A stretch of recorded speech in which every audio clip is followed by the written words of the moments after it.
Today's video is brought to you by The Cold Plunge. Use discount code DAVE150 at checkout at thecoldplunge.com. Immediately save $150 off your purchase. That's DAVE150 at thecoldplunge.com. There's also a link below this video.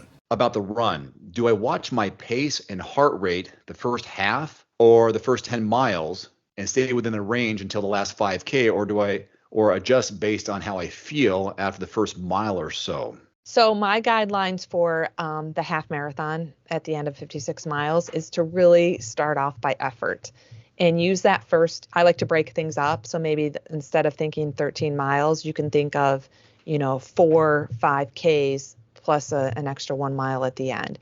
And so that first 5K, just, allow your body to kind of get your running legs, ease into it, get a sense of the weather, get a sense of how well you hydrated and fueled on the bike.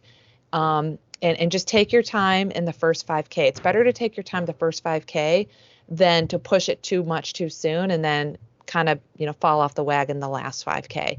And then once you kind of get that past that 5K mark, you're going to know generally how you're feeling.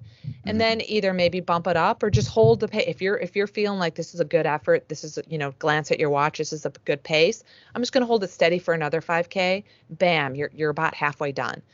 And then you adjust, reset your mindset and say, okay, this first half marathon felt really comfortable. I have another gear, and then push it, pick up the pace that next 5K, and then you try to see if you can hold on the last 5K.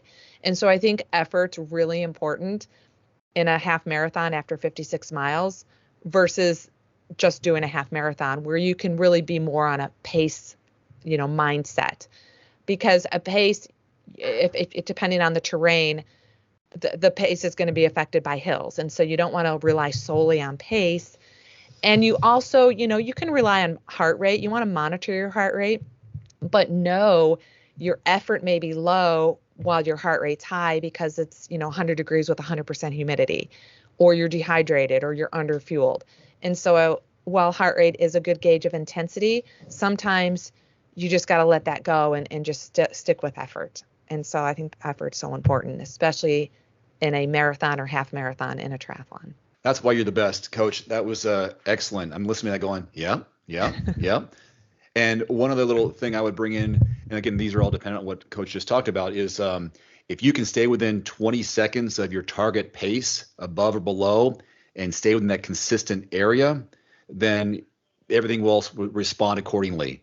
If you're having these big peaks and valleys of your pace, you're going to have a struggling time. If you're running at a 10-minute pace, one time you're running at an 8-minute pace, that's very inconsistent.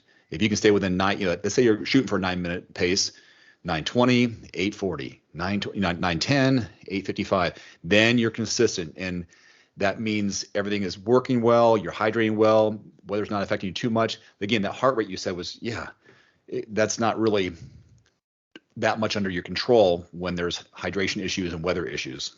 Yep.